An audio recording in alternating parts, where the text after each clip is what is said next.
これで浸食が止まるというような形です。で一方、故障幅が3.5メートルのケースなんですが、このケースの場合は同じように最初削れていくというような状態なんですが、ここで崩れる前に反射波が到達してきて、ここで水深が一気に大きくなります。なので、ここで再堆積しやすくなっていて、少しここで差が出ているのかなというところです。で今、述べましたように、15センチメートルまでの時は、粗線流が中に侵入、加工密度流が河口の流の方に侵入していくので、早い段階でフロッカーが完了されて、ここの辺りに進行することが可能です。50センチメートルまでの時は、その流速に一番小さいの2ケースとなっています。基本はこのようになっていますが、大きいとすぐ相手合算して結構ちょっとゆっくりであと合算しています。ちょっとまず大ジャンプ言いますと、上の方は合算速度やや速いで、こっち後ろで合算するという現象となっています。ちょっともう一回。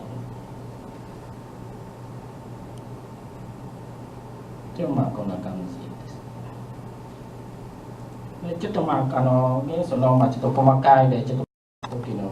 上から見ますと、こちらにぶつかってきて、で、このような細かいの油で、上から見ると、どんどん拡散していくという解析できます。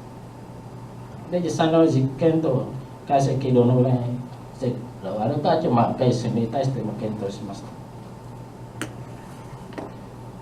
イメージこんなようにぶつかって入ってくるという感じで、ちょっと再生の速度若干違ってます。拡散のこんな感じにパートできます。で、ちょっと細かいで、ちょっと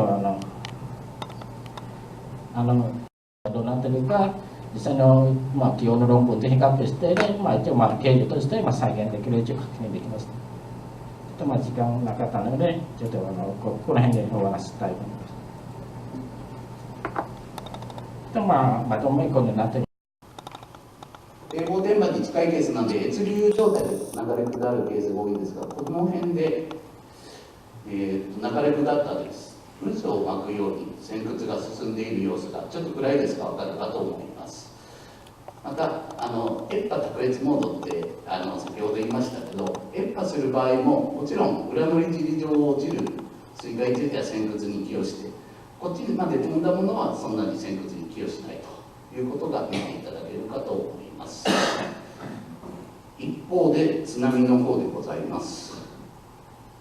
津波の方はですね、今ちょっと見えにくいんですけど、この辺が線屈の際ですね。で、徐々に潮水が動いてきて、潮水が、この近いあたりで発生した時に渦を巻いて一気に線屈が進むようなんですが、少し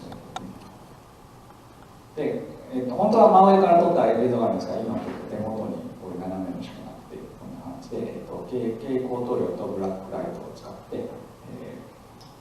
画像を撮りまして、後で軌道をもとに解析をするというところです。で、結構その川を先に伝わっていって、後からこういう広い国道を伝わっていくというような、